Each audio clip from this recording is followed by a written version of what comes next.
What's up, guys? Gun here. Happy Tuesday, August 11th, 2020. Good morning to you guys. Good afternoon, whenever you're consuming this video. MLB DFS, another day, another dollar to be had. Do we have pitching today? That's the question, man. We're getting some off and on slates, up and down slates. Some of these slates that offer us, 3-4 aces, and then slates like yesterday where it was yucky. A lot of people by default landed on Kyle Gibson. I was going to be there, and I ended up with a couple of shares of him, but then they decided to open the roof, and things got weird, mama. I ended up with a lot of Randy Dobnik. He was an inning away from a quality start. Never expected him to be like Kershaw or anything like that yesterday, but it was a very yucky, high-scoring day. The Phillies, this wasn't on the main slate. The Phillies scored 13 runs. In that same game, the Braves scored 8. The Nationals scored 16 runs in a game against the start by Steven Matz. The Rays scored 8 runs. The Red Sox scored 7. The Diamondbacks and Rockies combined for 20 runs over in Coors Field. The Mariners dropped 10 runs against the chalk start of Kyle Gibson, and that was something I was very interested by when news of the roof being open in Globe Life came out. However, I thought the Rangers would take advantage of that. They only put up 2 runs, a lot of flyouts to the warning track. Astros and the Giants combined for 10, and the Angels and Athletics combined for 19. Angels with 10 runs. So it was a pretty high-scoring night. Not a lot of clean sheets to be had. Hopefully today, a little bit more tame, but I don't have a whole lot of hope. We have Coors Field again. We got the Yankees back on a main slate. We've got the Phillies after their explosion yesterday. There's a lot of potential repeats in tonight's slate. I am just hoping to find a couple of pitchers to walk away from. Hopefully, by the end of this video, we will have a couple of those guys that we can limp into battle with. If you're new to the channel, I'm Gun, twitter.com/GundackerSports, and I'm a big fan of MLB DFS, and I've been playing DFS as a full-time job for the better part of over half a decade now. This is my channel. Maybe this is a video that you haven't, or a channel you haven't seen before. We've been shaking up the algorithm the last week or two. The regulars, you guys out there have been helping. Continue to help, show some love, leave comments, thumbs up, shares on Twitter. But if you're new to the channel, you like DFS content, I try to pump out content as often as I can, and I'm a big believer in producing high quality content. It took me forever to really come around to some just individual pick videos, because I like to explain my thoughts on just about everything on a slate. But I realized that for baseball, that creates a very long hour to hour and a half video constantly. So my goal going forward is to really talk fast and really skip over a lot of the more boring stuff if I can help it. Today in the RunDFS.com MLB VIP spreadsheet, we are now displaying 2020 stats as well for pitching, and you'll see as we progress through this slate the aesthetics of being able to see a pitcher's last 3 years, but broken down year by year. For example, Touki Toussaint, I got your 2018, 19, 20 splits versus lefties and righties. I think that'll go a long way towards helping us adjust and project regression or progression, and I think will help me from having to go to Fangraphs every single start or every single game to look at a pitcher's first 2 or 3 games for advanced metrics from the first couple games. This right here is my baby. If you're new to the channel, the RunDFS.com MLB VIP spreadsheet, something that I have coded over the last couple years.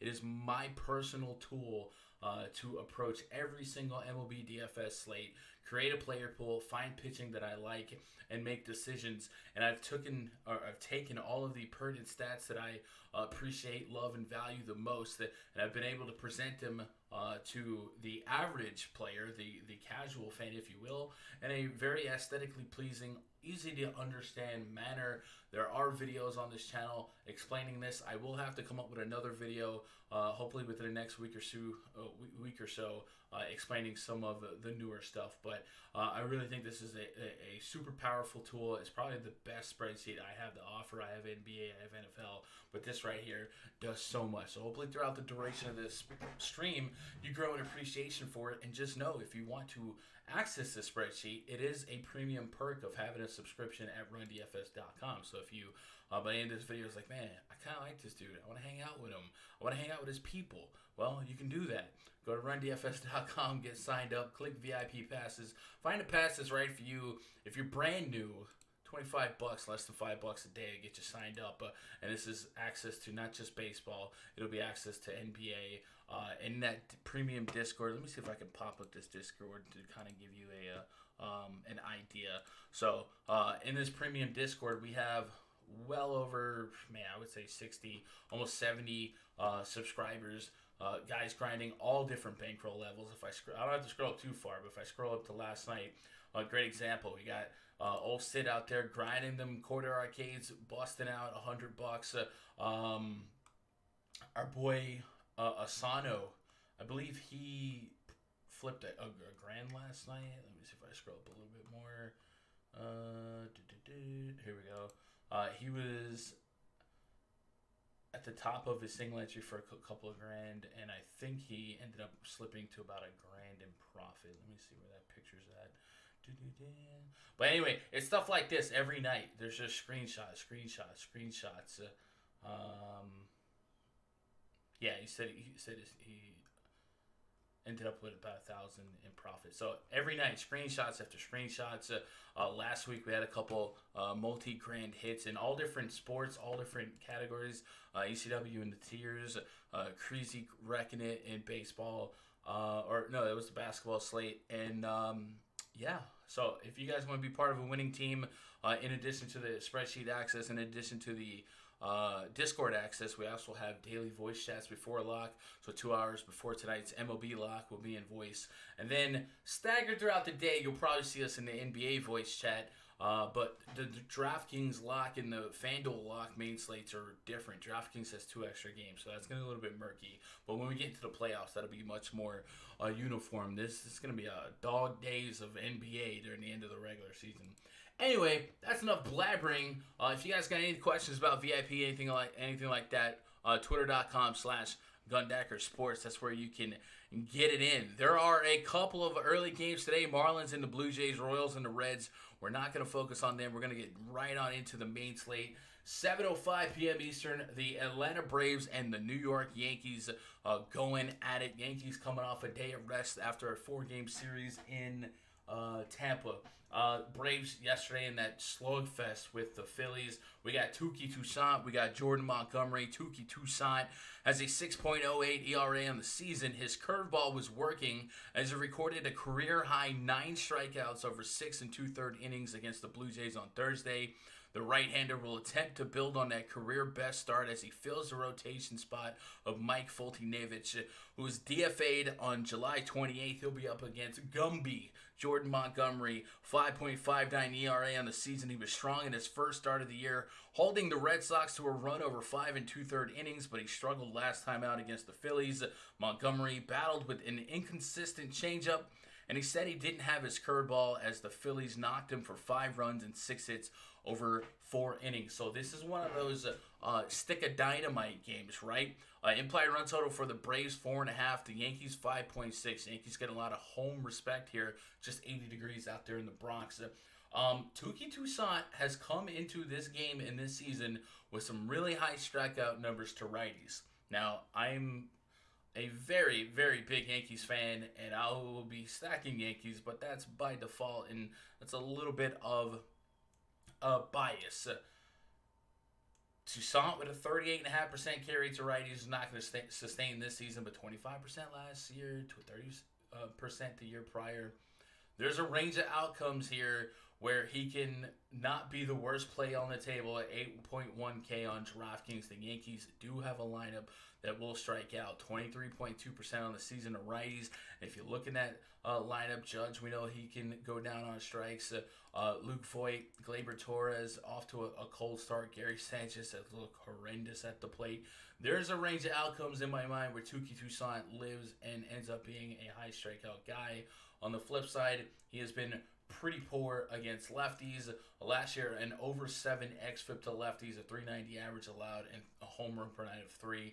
Obviously, a mild sample size there, but this is a Yankees team that not only loves home cooking, but this Braves team has a really low-ranked bullpen as well. So the Yankees are in a great spot to get off. Neither pitcher is going to be on the forefront of my interest level. Officially on the season, I believe the Braves are like dead last against lefties, but it's hard for me to look at this lineup. Guys like Acuna, Dansby Swanson, Marcell Ozuna, Travis d'Arnaud, Adam Duvall, Austin Riley. It's hard for me to believe that lineup is going to be dead last in the league against lefties. So I can't really get too excited about playing Jordan Montgomery, who really acts more as a contact pitcher, and is a dangerous part to be a contact pitcher in. We look at his pitch counts the last couple games. 95 against the Phillies. I mean, hey, maybe he's right there for 100 pitches. I'm not that stoked to play him. I think both teams are very stackable. A team like the Braves, I like taking advantage of them in some of these more hitter-friendly parks like a Yankee Stadium. So both teams are stackable. I will say the Yankees bullpen a lot stronger than the Braves bullpen. So if the Montgomery had to hand the ball over to some middle guys here, Chad Green, Adam Ottavino, Zach Britton, Aroldis Chapman. He's been cleared. He's been working his way up. We'll see sooner or later he'll get a couple pitches in. Remember, those relievers only have to throw 10, 13 pitches in a really good appearance. So the bullpen for the Yankees, Jonathan Holder, another guy that could be the middleman there. If Montgomery doesn't go super deep, they might even look at like a Luis Sessa or a Jonathan Loaisiga. We did lose Tommy Kahnle. Big loss there. But on paper, the Yankees bullpen projects much better than the Braves bullpen. So you can play for 8.5 innings of Yankees offense here. I think both teams are stackable.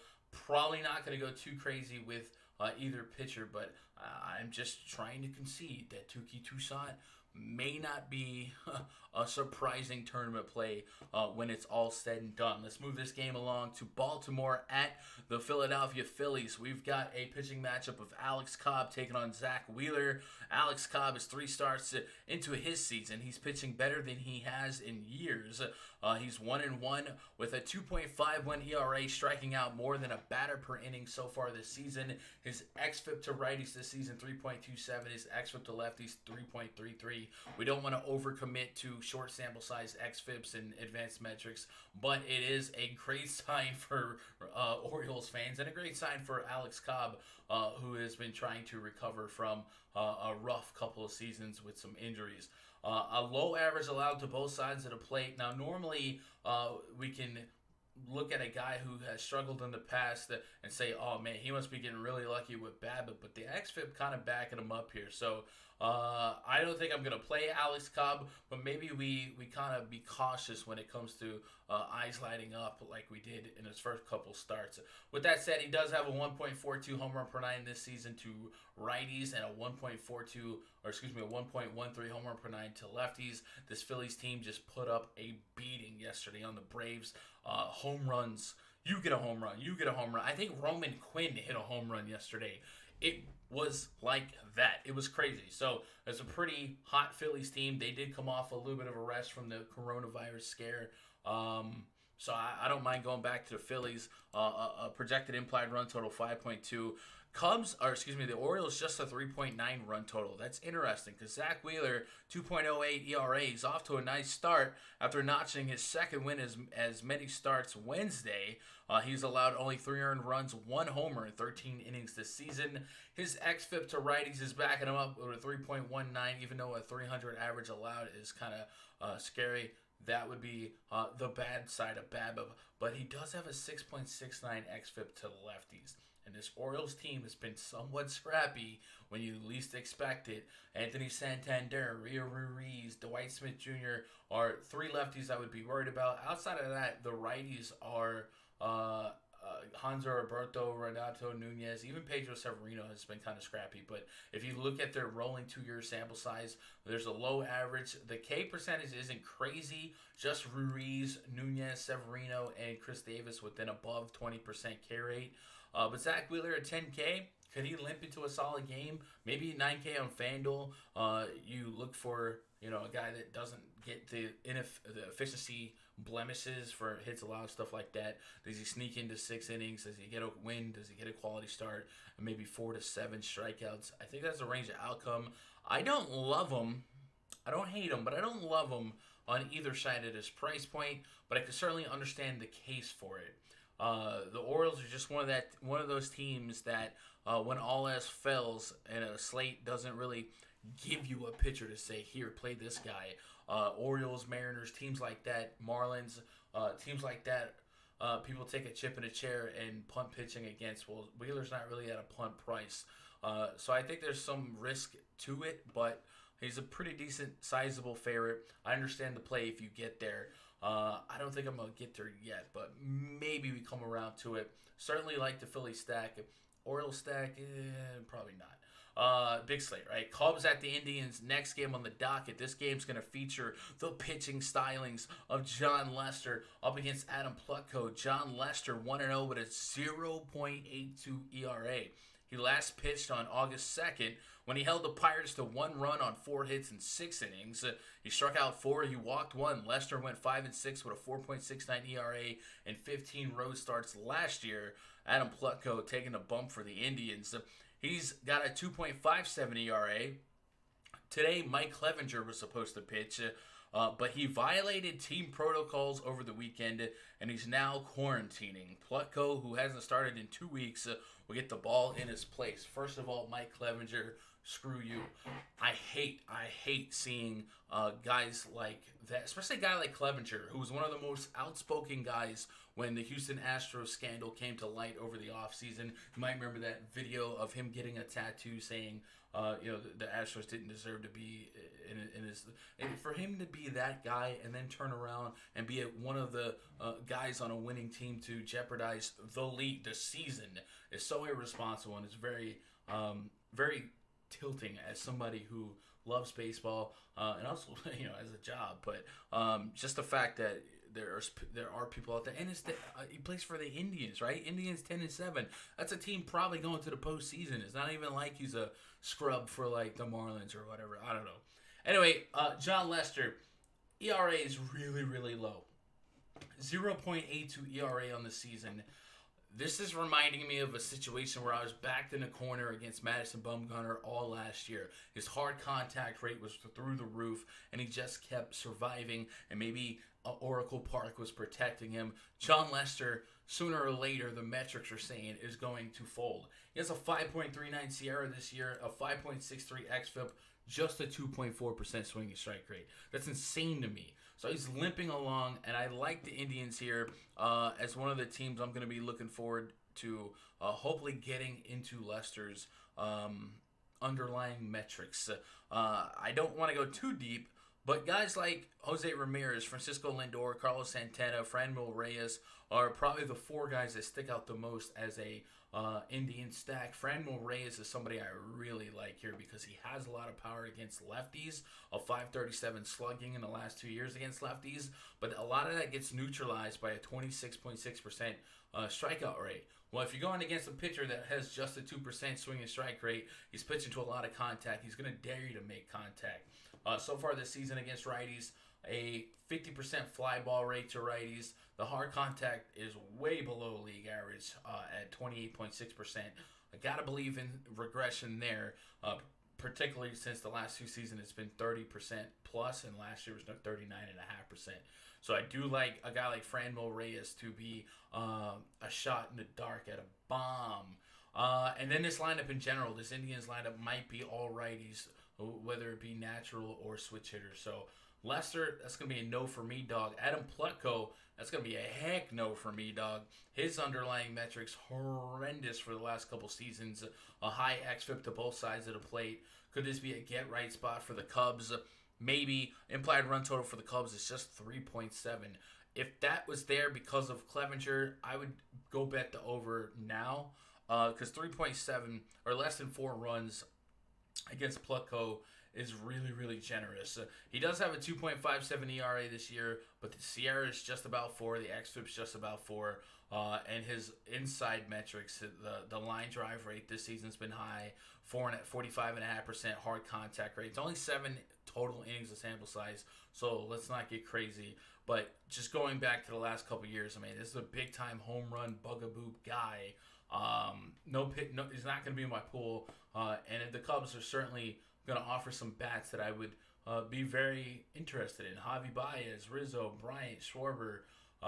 Those are 4 names that kind of stick out. And if you guys get the Cubs at an over a run total of 3.5, and you can get the over right now, I would. I feel like throughout the day it's going to go up. Not that the Indians bullpen is something I want to go out of my way to pick on, and the Cubs offense has just been really inconsistent and arguably bad.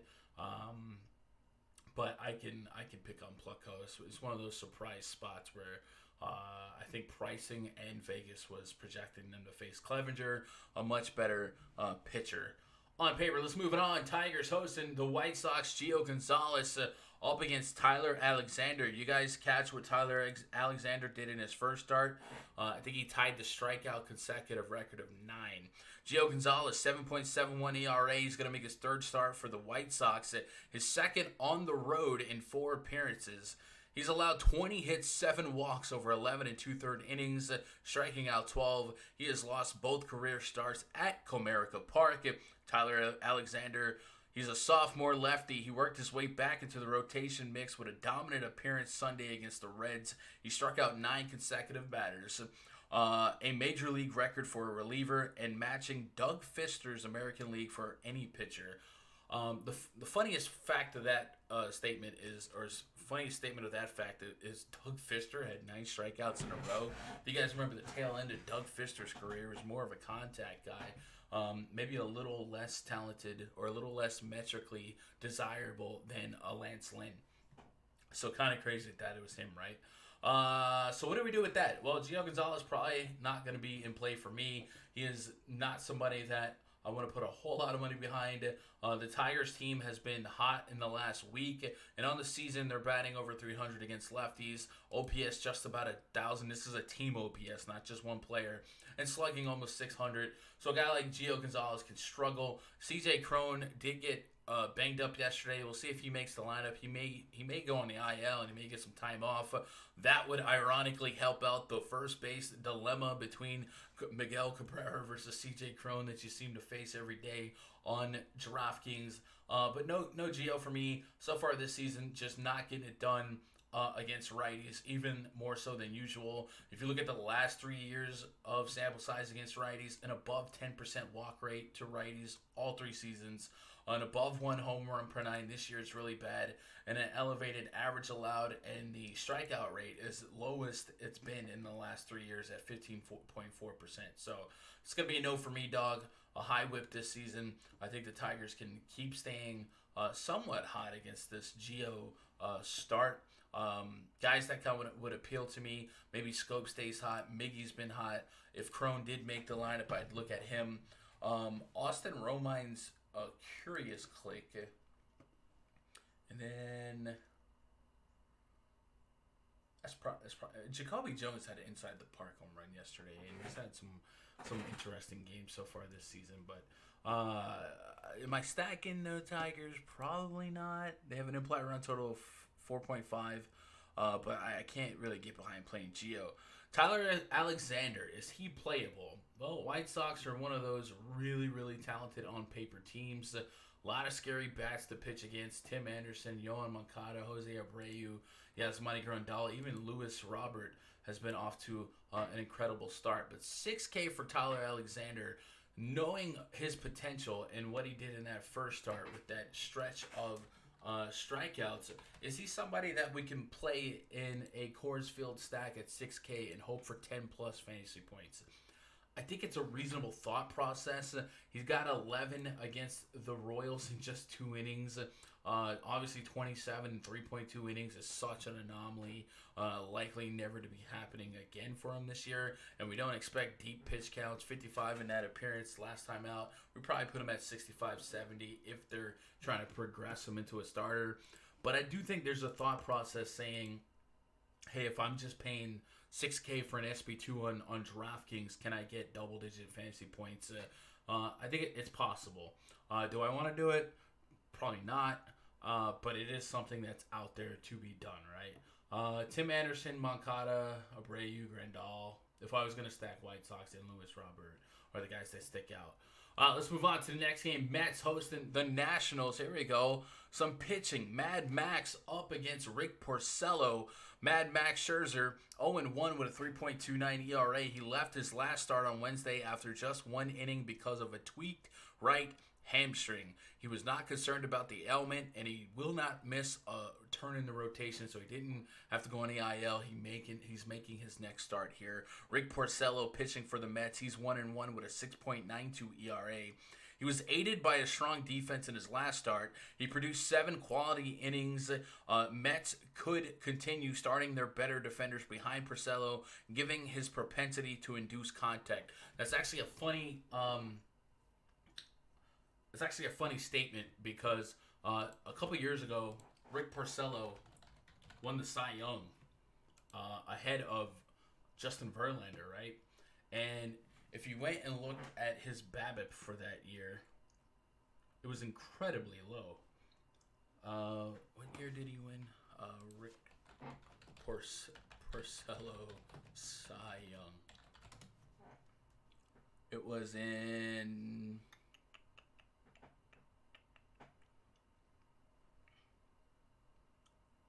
2016. So in 2016, his BABIP was 269. And you look at the rest of the years that he had, 332, 324. So the fact that the Mets are like, maybe we should put some defense behind him is just kind of funny. It reminds me of how he overcame Justin Verlander for the Cy Young. With that said, Rick Porcello, I will not be playing you today. I wish you good luck, though. He has a 4.75 xFIP to righties this season, a 4.49 last year, an above 4 xFIP to lefties this season, a 5.81 last year. Nats put up all kinds of runs last night. Asdrubal Cabrera was the nuts. He went bananas against his old team. Juan Soto is back looking like he's in midseason form. Trey Turner's getting it done. So the Nats are a stackable team for me. They certainly will be in my player pool very liberally. Right now they have an implied run total of just 4.5. I might be a buyer in that over at first glance. And we know that Mets bullpen has been that Mets bullpen. Max Scherzer, though, he's 10.8 on DraftKings, 10.7 on FanDuel. He's such an interesting thought, right? Because this is a Coors Field slate, and there's a lot of games that have potential to go off. He threw 112 pitches against Toronto, 99 against the Yankees in that rain-shortened game. So it seems like Max is Max. He's got no leash. He has 30-plus fantasy point potential. And on a slate that features 13 games, it's very probable that you're going to have a couple of 2K gems that fill in the gaps with some big games, right? So if you could fit Max, I guess you play Max. Is he a corp? Is he cord? Right? Like, is he my highest exposure pitcher? I don't know yet. I'm going to make a case for Dylan Bundy later on, but Dylan Bundy's not cheap either. So I'm interested in Max. I think he's just one of those matchup-proof guys. Yeah, he sees the Mets a lot. Yeah, I think, is it Nimmo or Conforto has a lot of homers off of him. If you pull up Max's BVP chart here. Conforto batting 344 with 4 bombs off of him. Max will give up some bombs, but you pretty much expect to walk away with 25-plus fantasy points from Max Scherzer. And on a 13-game slate, especially after the last couple days of very lackluster pitching, I don't mind paying up for those points. I feel like with aces like Max Scherzer, you have a higher control of projection on potential fantasy points accrued, right? So if you can get the max, get the max. It's going to be hard at 11K, but I think we've paid more for max.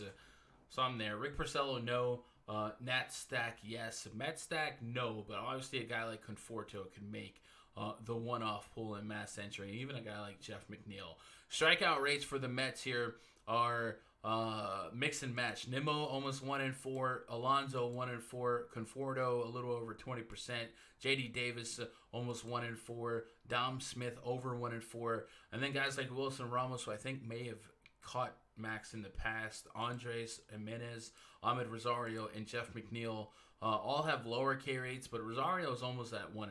So there's some strikeouts there for max. Hopefully he's doing better. Hopefully he is able to go a full game here. And, give me some Nats. Give me a little bit of max. Let's move on. Rays at the Red Sox. Rays look like they're going to throw opener Andrew Kittredge at the Boston Red Sox. And I think I read that Jalen Beeks was going to come in after him. It's Martin Perez against Kittredge. Kittredge, who recorded the save in Monday's game, will serve as the opener on Tuesday. He's 0-1 with a 5.68 and 10 career starts, all serving as the opener.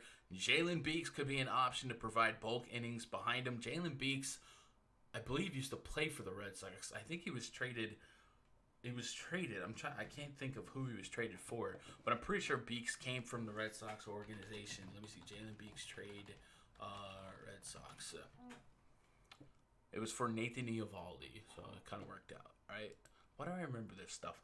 Martin Perez. He's gotten on a nice roll, winning his last 2 starts while allowing just 2 runs over 10 and 2/3 innings. He will be facing the Rays for the second time in a week. He's 1-4 with a 6.75 ERA and 9 career starts against Tampa, 3.45 ERA on the season. The Rays so far have not been the best against left-handed pitching. James Paxton was able to come out and mow them down from a strikeout perspective a couple days ago. Of course, the Rays did get a couple bombs late to actually come back and win that game. But early on, they haven't been elite, so to speak, against left-handed pitchers. But Martin Perez is not somebody I'm really going to get out of bed to roster today, even though he is cheap enough. And if you thought at 6.1K, Martin Perez could be like Tyler Alexander, get you 10 plus, 14 DKP.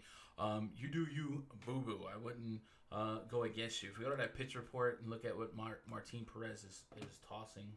Let me hide this first one. I accidentally forgot that first game. It's a long story. Anyway, Martin Perez is going to throw a lot of cutters, right? 31% cutter. Austin Meadows, Hunter Renfroe, Brandon Lau all have really plus positive grades against that cutter. Maybe you cherry pick those guys, take them out of a pitcher-friendly Tropicana Park, put them in a hitter-friendly Fenway Park, and maybe you're getting some value at their price points. Hunter Renfroe is really cheap on both sides, $2,800 on FanDuel, $33 on DraftKings. Could see that price point paying off against a contact lefty. And Jose Martinez, I don't mind him either. I still love playing him against lefties. He's batting .294 in the last 2 years against lefties. Hard contact rate's a little bit lower, but slugging almost 500. So a couple of cherry pick options for the Rays. I couldn't really get behind stacking the Rays. Like I said, if you thought 6K for Perez would net you 10 plus fantasy points and some core stacks, sure. He did get 4 strikeouts, more fly balls than ground balls last time out, but it looks like he could eat some innings for you. I don't think he's an insane tournament punt. I really don't. No warm and fuzzies, right? I don't want to line up to play Martin Perez. And then I don't think I can get behind taking shots on Kittredge or Jalen Beeks until... I just don't think I get that on a 13-game slate. Do you stack Red Sox today? I think J.D. Martinez finally got on the board yesterday. I don't have a run total for this one. If Alex Verdugo led off, I think he's intriguing on both sides, pretty cheap as a potential leadoff guy in Fenway. Wouldn't mind looking his way. That's probably it. The Red Sox are kind of depressing in price now, so if I don't mind pivoting to a couple of these guys if we had to fit in some better pitching, right? Next game on the docket, Twins and the Brewers. Twins are going to be pitching Tyler Clippard as their opener. Josh Lindblom for the Brewers. Clippard will open a bullpen game for the second time this season. In his last start, he held Cleveland hitless and scoreless over 2 innings on August 2nd before 5 relievers followed in the victory.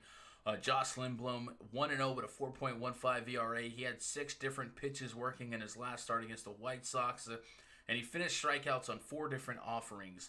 This will be his first Brewers appearance at home. So obviously we can't play Clippard, and it's hard to project the Brewers against anyone specifically because there's a great chance that no Brewer sees the same pitcher twice in the game. It's possible.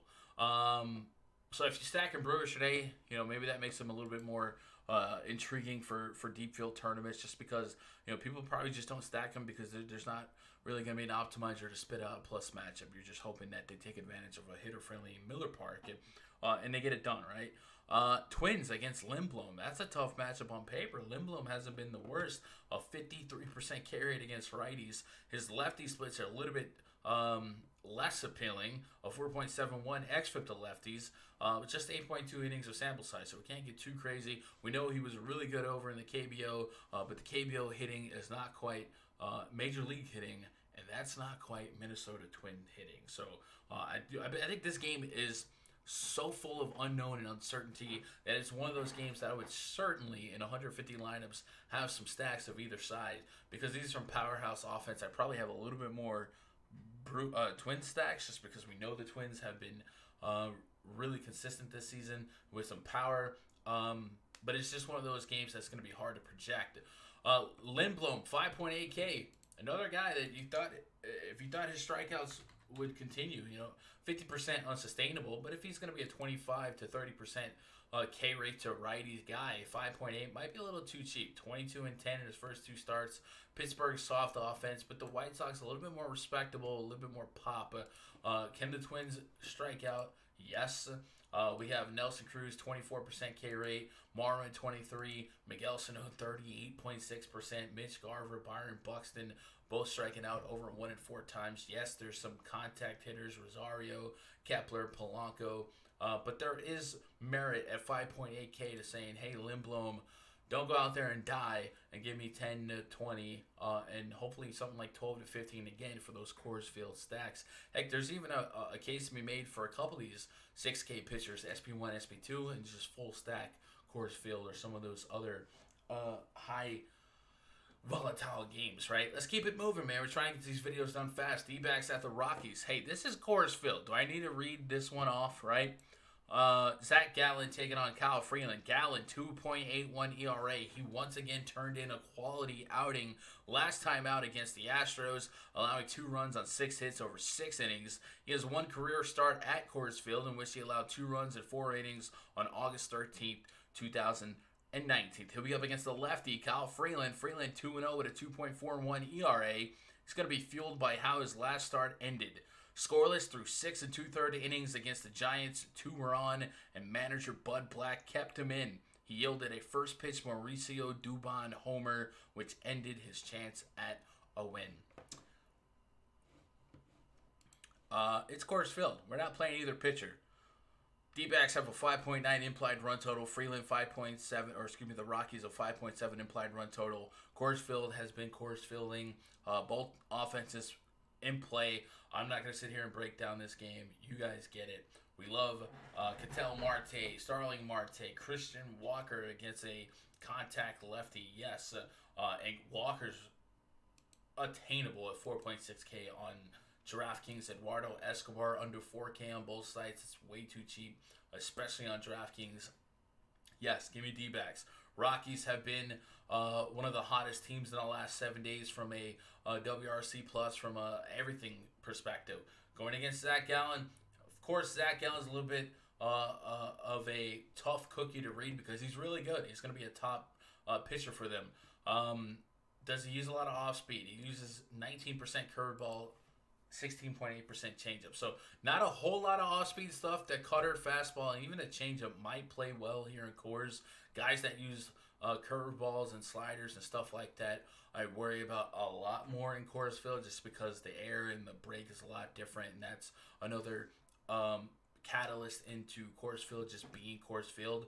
But Zach Gallen's pitch repertoire might play well here. And you know that the D-backs pitching coaches, they have plenty of experience in Coors Field, so maybe they lay off the curve just a little bit, and maybe see a lot more change-up cutter, stuff like that. Nonetheless, it's Coors Field. We're stacking Coors Field. Everyone's in play. If you want guys like Story Blackmon, Arenado, they're more expensive than a couple of the pitchers we've just discussed. So that's the way the cookie crumbles on that one. Would it be unprofessional for me to pour some more water? Because I'm gonna. While I pour water, remind you guys, if you want to reach out to me, twitter.com/GundeckerSports. My DMs are open. If you had any questions about VIP or really just some questions about your slate or your lineups, you can at me on Twitter. I do my best to respond. A lot of times I'll quote reply just in case other people had similar questions. Twitter.com/GundeckerSports. Let's keep it moving. Next game on the docket, it's going to be the Rangers and the Mariners. This one's going to be a point of discussion, I believe, that you guys should walk away with. Yesterday, and I didn't expect it at all this season, the Rangers opened their roof in Globe Life Park. So far, Globe Life has been an air-conditioned roof-on baseball stadium. And yesterday, they decided to open the roof. And after they did that, Kyle Gibson got wrecked. The Mariners dropped 10 runs. So I wonder if the Rangers do some self-reflection and be like, yeah, maybe let's not open the roof tomorrow. We'll see. If they do open the roof, I would have a lot more interest in both teams stack-wise, Mariners and the Rangers. I would have a lot of interest in the over. I had a lot of interest yesterday in the over of 8.5, I believe, and they clearly blew that out. I thought the Rangers would do their over. Rangers didn't quite get there. And then I would have a lot less interest in pitching here. So I had a lot less interest in Kyle Gibson once I saw that the roof was open. So keep that in mind. If you're taking notes, roof, Globe Life, see if we know it's going to be open or shut by the time that game kind of starts, or really before lock. They tweeted it yesterday.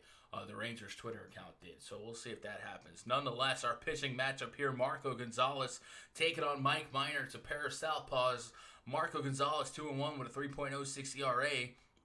He's the Mariners' #1 starter, and he's off to a good start. He held the Angels to 3 hits, all of them solo bombs, in 7 innings in his last start. He is 5-4 with a 3.7 ERA in 10 career starts against the Rangers. Mike Minor, 0-3 with a 6.89 ERA. That is not what you want. He is 4-4 with a 4.73 ERA in 9 career starts and 3 relief appearances against the Mariners. He's 3-1 with a 4.5 ERA and a 1.25 WHIP in 4 starts against them in the last 2 years. So 2 southpaws that I think their propensity in terms of playing and these teams' propensities in terms of stacking will rely heavily on whether or not the roof is open. Because in Texas, it'll be pushing 90 to 100 degrees. That's what yesterday it was 98, 99 degrees when that game took first pitch. So keep that in mind. If Marco Gonzalez has to go to Texas and pitch with the roof open, we know Marco Gonzalez is an extreme fly ball pitcher. This season, he has a 47.6% fly ball rate with a 45.2% hard contact rate to righties. Sample size a little bit lower, but we know him historically to be a fly ball pitcher. And then, one thing that I really like about Marco Gonzalez is coming into this season, he's had some intriguing lefty splits. When it comes to home runs, a 1.21 home run per 9 to lefties in 2018, a 1.38 homer per 9 to lefties in 2019.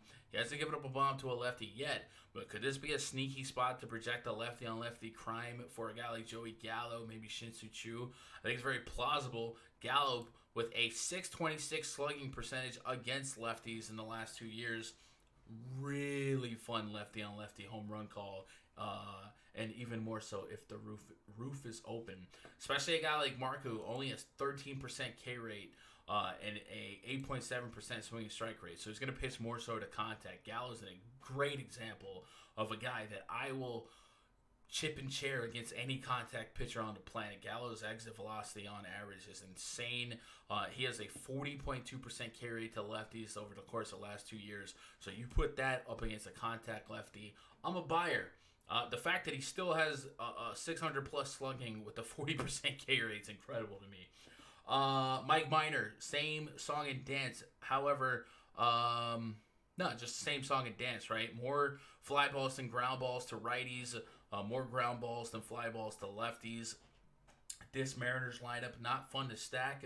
But guys like Dylan Moore, Kyle Lewis, Austin Nola, there's some sneaky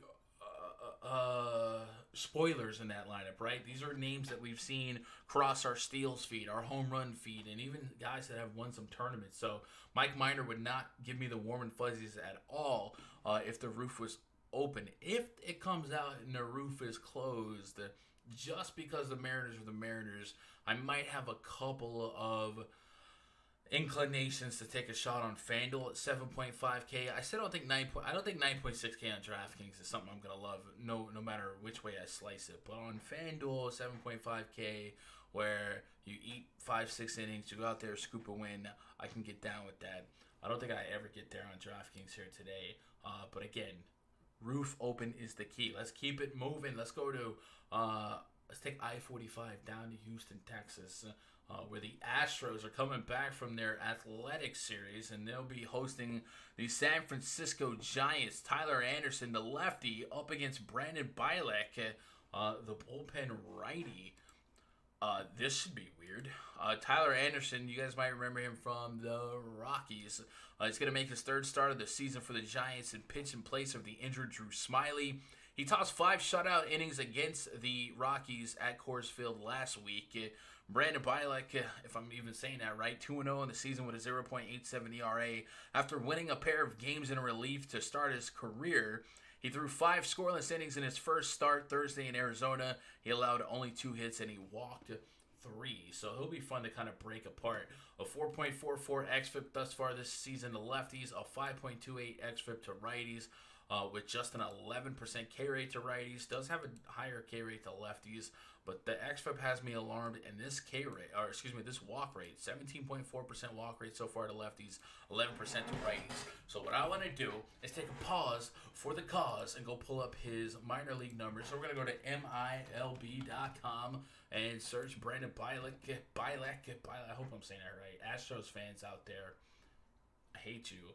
But once you forgive me, I forgive you. Let me know if I'm saying his name right. Leave a comment, and we'll be best friends. Let's go to his 2019 AAA stats. Against lefties in the minors, 34.1 innings, 206 average allowed, 37 Ks in 34 innings, more than a strikeout per inning, no homers to lefties, and then 51.1 innings to righties with a 5.79 ERA. That's not what you want. A 229 average allowed, though, and a 1.09 whip. So it looks like maybe he was a little bit unlucky there. 49 strikeouts in 51 innings, so just under a K per.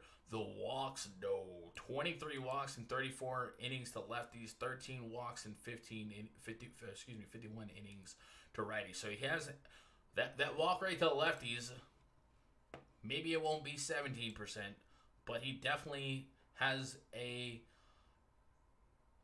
genetic walk rate to lefties coming in from the minors. So that is a thing. He had 10 homers to lefties, not 0. I don't know why I said, 10 homers to righties. So 10 homers and 51 innings to righties. That's a lot. So he walks lefties, gives up power to righties.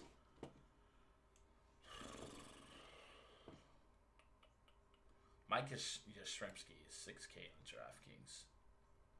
Who is playing Yastrzemski over any Coors bet today? Makes him a fun leverage play. It's hard to stack Giants, but reading what we just read, it sure is intriguing to want to cherry pick a Giant or two, but they really don't make it valuable, right? The price on Yastrzemski is really high. Donovan Solano's over 5K. I don't know. Bilek's interesting. The Giants' offense is going to be low-powered. They're slugging under 380. I think you'll see a lot of steam on Bilek, and I do like that he does strike out lefties at a decent clip, and that's something that's transferring from his minor numbers. This entire projected Giants lineup has an over 20% carry to righties. and all these lefties. It seems like that's where he's getting his Ks is from lefties. So he must have like a changeup or something that's insane to lefties. But so far, that ERA is not agreeing with his Sierra and his xFIP. So I think Biley can go any which way it goes. What's his pitch count? Or what was his last pitch count? Was that 82 pitches? So, I mean, this is somewhat of a starter. 7.5K doesn't give me the warm and fuzzies there, but I could justify it. 6.6K on FanDuel if you thought he can sneak a win and maybe sneak a quality start and go load up on cores. It makes a lot of sense. Tyler Anderson, do we do that? Probably not. 6.43 xFIP this year so far to righties. Just a 15% K rate. The average in the home run per 9 is really low. 148 average allowed, no homers on a 41% hard contact rate, a 50% fly ball rate, and a 23% line drive rate, and an 18.2% walk rate. This is one of the luckiest occurrences, and it's a very short sample size, but this is super, extremely, mega, duper lucky. So I bet his BABIP is just like something that's going to make me vomit. So let me pull up Tyler Anderson. Let me pull up his splits. Let me pull up batted ball. Actually, let's just control F BABIP, right? BABIP against righties, 182. So yeah, that's crazy. Really, really lucky. Astros against a lefty. Is Altuve hurt? No, he's leading off. That's right. Springer hurt, maybe. Altuve is 5.4. Yo, DraftKings be wildin'. They're going to make you pay for him, but Altuve leading off against lefty in play all day, every day. Alex Bregman, sure. Yuli Gurriel. Yeah, it's the Astros. Astros implied run total is not out yet. Hard to love either pitcher here. I do think Bielek picks up some steam. I probably would have some shares if this lineup came out overly lefty.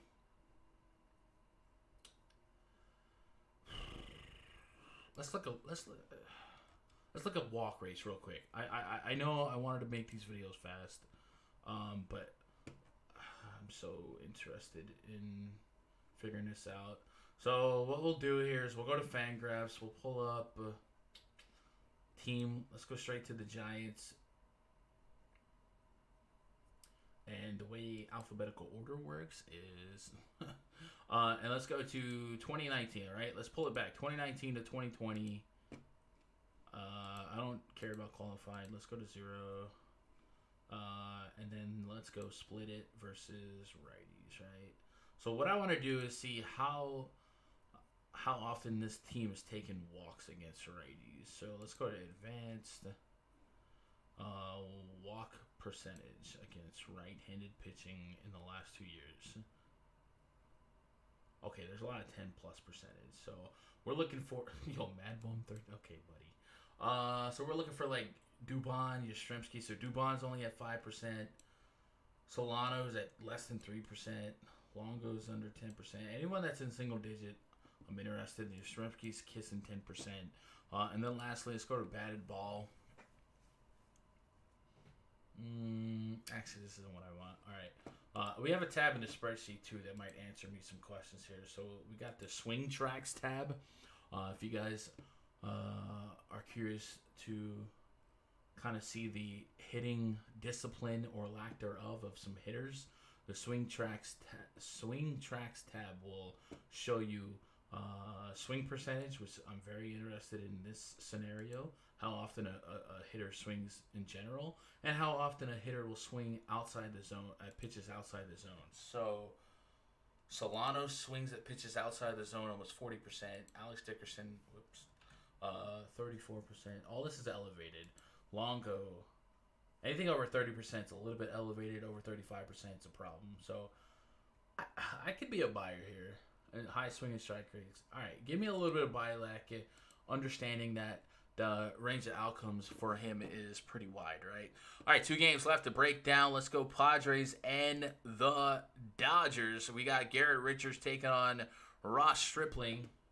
Richards was off to a fast start before his shaky outing against the Dodgers on Wednesday. He doesn't have to wait long for his rematch. Even though he allowed 4 runs over 5 innings, Richards still owns a 2.55 ERA in 7 outings against the Dodgers. He is really cheap.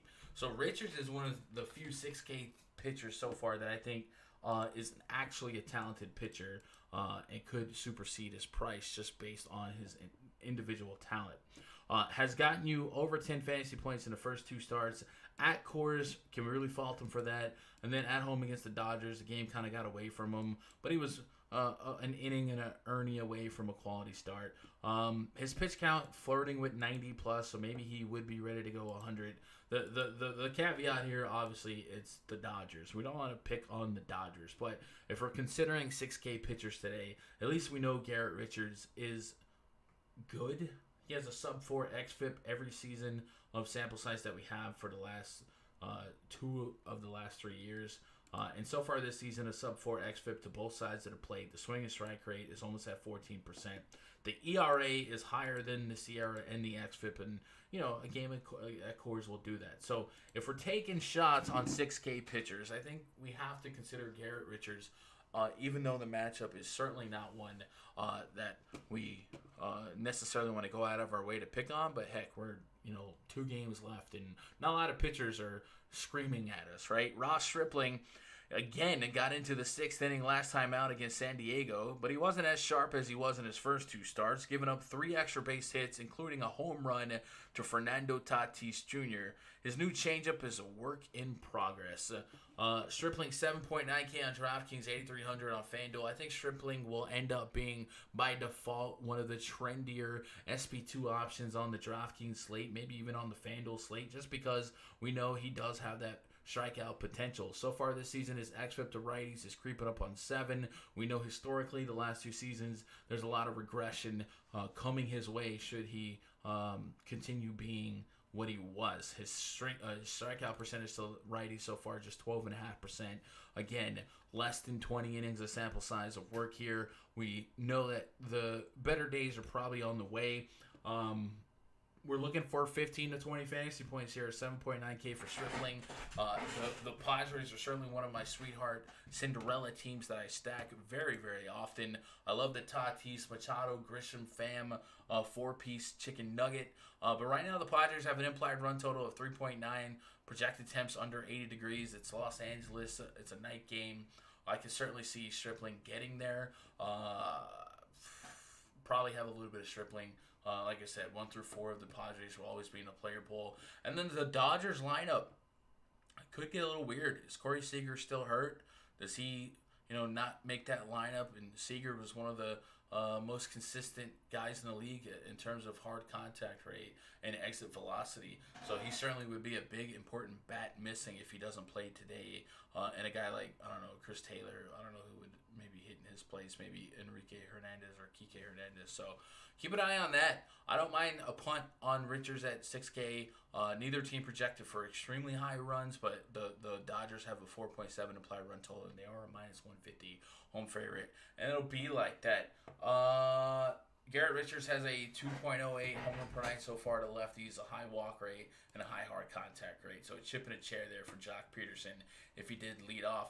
Lastly, 1 game left on the docket. Remember, today, before lock, 2 hours before lock, I'll be in that RunDFS.com VIP Discord chopping it up. But if you guys want to be part of that, once you get signed up and you click that Discord link, you go over to the sidebar, MLB, boom, you click voice chat, boom, we're in here, and then we talk.